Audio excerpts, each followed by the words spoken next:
Hello बच्चों, वागलिश classes में आप सबका स्वागत है।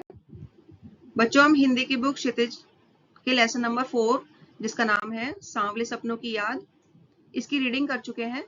आज इसी लेसन के क्वेश्चन आंसर्स करेंगे। तो चलिए इसके प्रश्न उत्तर शुरू करते हैं।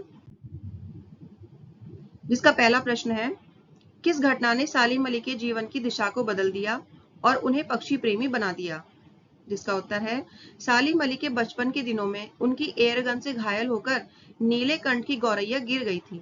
नीलेकंठ की वह गौरैया सारी जिंदगी उन्हें खोज के नए नए रास्तों की तरफ ले जाती रही। इस घटना ने उनके जीवन की दिशा को बदल दिया और उन्हें एक पक्षी प्रेमी बना दिया।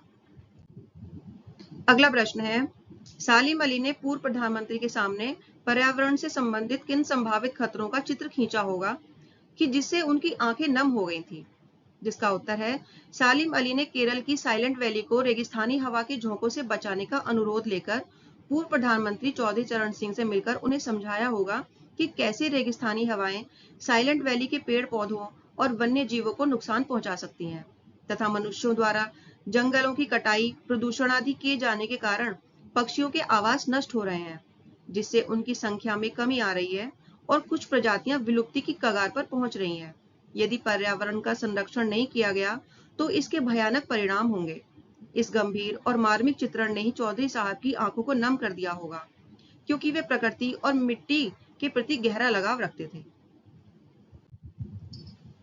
अगला प्रश्न है, लॉरेंस की पत्नी फ्रीडा ने ऐसा क्यों कहा होगा कि मेरी छत पर बैठने वाली गौरैया लॉरेंस के बारे में ढेर सारी बातें जानती है?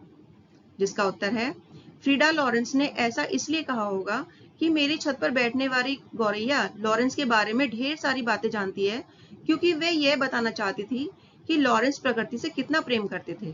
लॉरेंस का जीवन कृत्रिमता और दिखावे से दूर अत्यंत सादा और प्राकृतिक था। गौरैया, जो एक छोटा और प्रकृति का अभिन्न अंग है, उन्हें सबसे करीब से देखती और समझती थी, क्योंकि लॉरेंस स्वयं प्रकृति में पूरी तरह से लीन रहते थे। अगला प्रश्न है, आशय स्पष्ट कीजिए। जिसका पहला प्रश्न है, वो लॉरेंस की तरह नैसर्गिक जिंदगी का प्रतिरूप बन गए थे। जिसका उत्तर है, इस पंक्ति का आशय यह है कि सालिम अली का जीवन भी डीएच लॉरेंस की तरह अत्यंत सहज, स्वाभाविक और प्रकृति से जुड़ा हुआ था।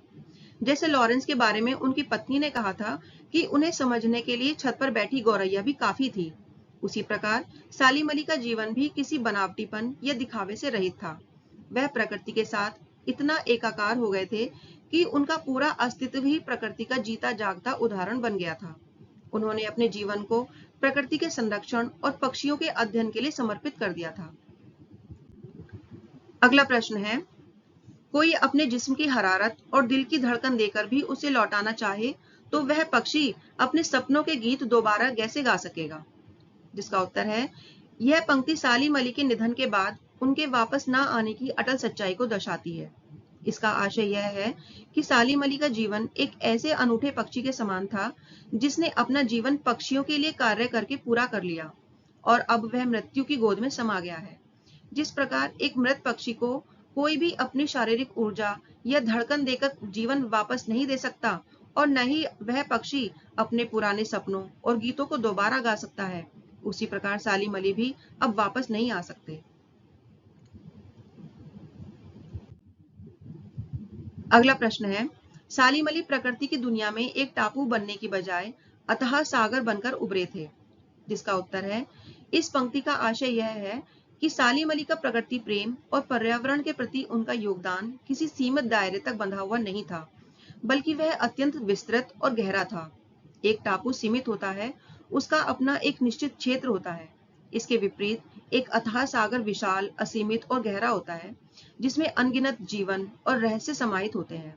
सालिम अली का प्रकृति संरक्षण के प्रति समर्पण किसी एक प्रजाति या किसी एक क्षेत्र तक सीमित नहीं था, बल्कि उनका कार्यक्षेत्र और प्रभाव इतना व्यापक था कि वह केवल एक पक्षी विज्ञानी नहीं, बल्कि संपूर्ण प्रकृति के संरक्षक बन गए थे। अगला प्रश्न है, इस पाठ के आधार पर लेखक की भाषा शैली की 4 विशेषताएं बताइए।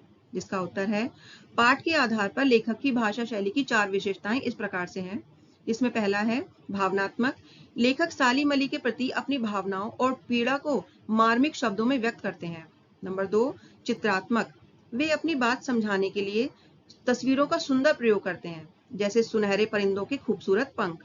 नंबर 3, लाक्षणिक, लेखक सीधे सीधे कहने के बजाय प्रतीकात्मक भाषा का प्रयोग करते हैं, जैसे सालिम अली को अथाह सागर कहना। नंबर 4, प्रवाहमय, भाषा में एक सहज प्रवाह है जिससे पढ़ने में एक लय बनी रहती है। अगला प्रश्न है, इस पाठ में लेखक ने सालिम अली के व्यक्तित्व का जो चित्र खींचा है उसे अपने शब्दों में लिखिए। जिसका उत्तर है, इस पाठ में लेखक ने सालिम अली को प्रकृति का सच्चा प्रेमी और अथक संरक्षक बताया है। वे एक ऐसे महान पक्षी विज्ञानी थे जो प्रकृति में पूरी तरह लीन रहते थे, मानो स्वयं एक वन पक्षी हो। उनका जीवन सादा, संवेदनशील और निस्वार्थ था। उन्होंने पर्यावरण के खतरों के प्रति लोगों को जागरूक किया और किसी टापू की तरह सीमित ना होकर अथाह सागर की तरह विस्तृत सोच रखते थे।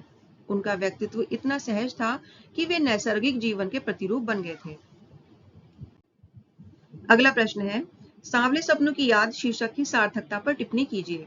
जिसका उत्तर है, सांवले सपनों की याद शीर्षक सालिम अली के प्रकृति प्रेम और उनके सपनों की ओर इशारा करता है। सांवले शब्द उनके जीवन के लक्ष्यों की उदासी और उनके निधन से हुई गहरी क्षति को दर्शाता है। यह शीर्षक सालिम अली के रहस्यमयी व्यक्तित्व और उनके प्रकृति से गहरे जुड़ाव को भी दर्शाता है। यह पाठ के विषय वस्तु और लेखक की भावनाओं को पूरी तरह से अभिव्यक्त करता है, इसलिए यह शीर्षक सार्थक है। अगला प्रश्न है, प्रस्तुत पाठ सालिम अली की पर्यावरण के प्रति चिंता को भी व्यक्त करता है। पर्यावरण को बचाने के लिए आप कैसे योगदान दे सकते हैं? जिसका उत्तर है, सालिम अली की तरह हम भी पर्यावरण को बचाने में अपनी भूमिका निभा सकते हैं। इसके लिए मैं कुछ आसान कदम उठाऊंगा, जिसमें सबसे पहले मैं चीजों का कम इस्तेमाल करूंगा और जो चीजें मेरे पास हैं उन्हें दोबारा काम में लाऊंगा। बेकार पड़ी चीजों को पुनः प्रयोग करने के लिए अलग रखूंगा। इसके साथ ही मैं पानी और बिजली की बचत पर भी ध्यान दूंगा, ताकि फिजूल खर्ची ना हो। जहां मौका मिलेगा वहां पेड़ लगाऊंगा और अपने आसपास की हरियाली का ध्यान रखूंगा।